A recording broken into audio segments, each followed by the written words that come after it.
Boker Tov, Chok le Israël, Chukat, Parashat Chukat, dimanche, Mishnah Shevi'it, sixième Pérek. Nous allons parler des sfichim, des produits qui ont poussé tout seuls pendant l'année sabbatique, et dans quel cas on a le droit d'en manger ou de les travailler. Première Mishnah. Shlosha Artzot la Shvi'it.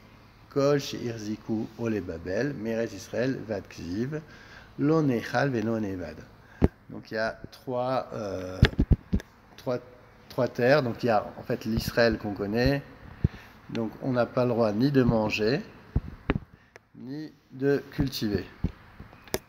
Donc on parle des sfichim, des produits qui ont poussé tout seuls la sixième année, qui ont poussé spontanément pendant l'année sabbatique. Des graines qui étaient tombées sur le sol lors de la moisson de la sixième année. Donc on n'a ni le droit de les moissonner, ni de les manger, ni de les cultiver.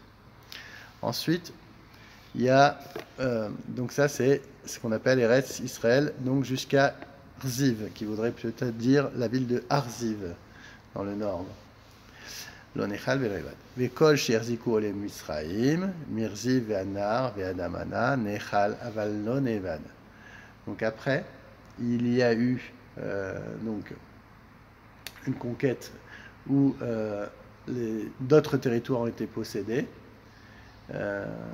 Donc on arrive jusqu'au fleuve Amanus, où le mont Or, le Har Or, ce qui serait en Jordanie aujourd'hui, où est enterré là-bas Aaron. Donc là-bas, donc dans ce surplus qui a été rajouté, donc on a Nechal, on a le droit de manger, mais on n'a pas le droit de cultiver. On n'a pas le droit de cultiver. On a le droit d'en manger. Par contre, Minana Ar Omeamana, Velifnim, Nechal, Venevad. Ensuite, à partir d'Amana et au-dessus, donc donc on n'est quasiment plus en Eretz Israël, on a le droit à la fois de manger et de cultiver. Mishnah Bet. Osim betalouch besuria valo bemechuba. Dashin, vezorin, vedochin, ou maamrin. Avalo kosrin, velo bosrin, velo moskin. Alors, Souria, donc c'est la Syrie, qui a été conquise par le roi David, et qui est une terre d'Eretz Israël, mais en fait des Rabbanan, mais qui n'est pas, c'est pas un interdit de la Torah. Donc là-bas, on a le droit de faire, de cultiver dans tout ce qui est talouche, donc tout ce qui est détaché de la terre.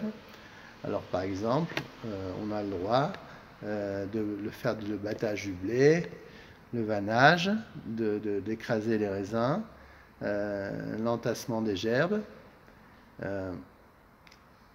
Par contre, donc on voit qu'on n'a pas le droit de faire ni la vendange, ni la cueillette des olives ou d'autres fruits. Donc lo bosrin, velo moskin. Klal al Marabi Akiva, kol sheyotsebo, mutar, Beres Israël, osinoto, besoya. Donc Rabbi Akiva nous dit, on peut accomplir en Syrie tous les types de travaux agricoles permis en Eretz Israël par la Torah. Donc on voit qu'en Syrie, on est beaucoup plus mekil, parce que ça s'appelle une Shvi'it des Rabbanan. Les lois de la Shvi'it de la 7e année sont des Rabbanan, donc on est plus mekil et on peut tout faire. Donc si déjà on le fait en Israël, on pourra le faire en Syrie. Mishnah Gimel. Betsalim sheyardu aleem geshamim vetsimfru. Donc avant, ce qu'on faisait, c'est qu'on prenait des oignons et on les conservait dans la terre. D'accord? Et donc il y a de la pluie qui est tombée dessus et ils ont commencé à pousser. Im aya alin shelaen shrorin. Donc si les feuilles qui sortent elles sont bien vertes foncées, alors assourine. Pourquoi? Ça prouve que la 7e année, ils ont poussé assez la 7e année, ils sont shrorim vert foncé. Et donc, non, on n'a pas le droit de les prendre. Oriku, Areel ou Mutarin. Maintenant, si ces feuilles sont devenues moins foncées, ça veut dire qu'en fait, elles ont fané et que la 7e année, et donc on aurait le droit de les prendre puisqu'elles n'ont pas poussé la 7e année. Rabbi Hanina ben Onkinos Omer, Im Yechonin Italesh Be'alin Shelahen Asurin. Si on arrive à les arracher en attrapant les feuilles, alors ça veut dire que c'est suffisamment fort, et donc ça veut dire qu'elles sont bien, elles sont en bonne forme, elles sont barries, et ça veut dire qu'on ne pourrait pas les prendre, ça veut dire qu'elles sont encore fraîches. Mais maintenant, si je les arrache et j'arrache uniquement les feuilles et j'arrive pas à faire sortir l'oignon, ça serait moutard, on aurait le droit de les prendre. Motse Beshvit. Ukeneged Ken, Motse Beshvit, Moutarin. Pour tout ce qui est la 8e année, donc quand ils ont été déracinés la 6e année, ensuite on les a replantés la 7e année, on les a déracinés à nouveau et replantés la 8e année, il reste permis, car ils ont poussé, le peu qui a été poussé de manière est négligeable par rapport au reste. Donc ce qui a poussé de la 7e année, c'est vraiment négligeable par rapport à ce qui a été poussé la 6e et la 8e. Mishnadat, me matai mutar adam likar yarak bemose jvit, misheyaase kayutsebo. Alors, à partir de quand, la 7e année, on a le droit de prendre ces fruits. Donc on va voir quand on en trouve dans les marchés. Ça veut dire que on pourra en manger dans toute Eretz Israël. Ça veut dire que ces fruits-là ont poussé et on pourra en manger.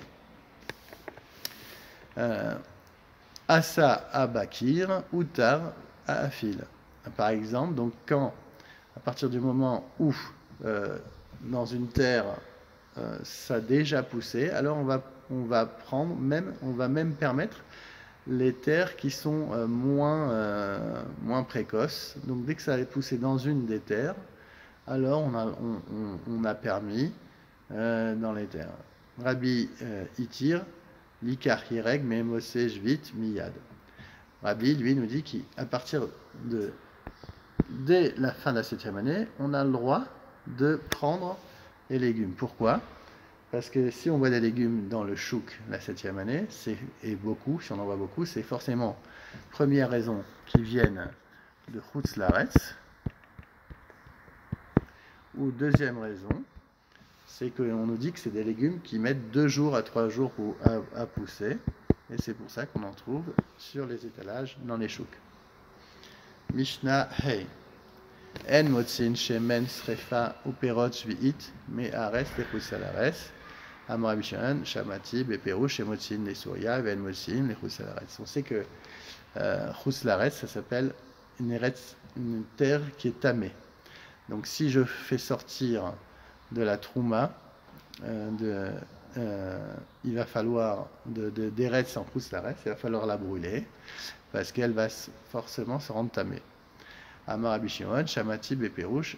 Par contre, on a le droit de la sortir en Souria. Donc, Souria, on a dit que c'était la Syrie. Et que là, il y avait une Kedusha, mais il n'y avait pas la Touma de Chutz Laaretz. Ve'en motzin ne Chutz Laaretz. Donc, Mishnah Vav. En mevin Trouma me Chutz Laaretz. Amar Rabbi Shimon, Shamati Beperouche, en mevin Misuria, ve'en mevin me Chutz Laaretz.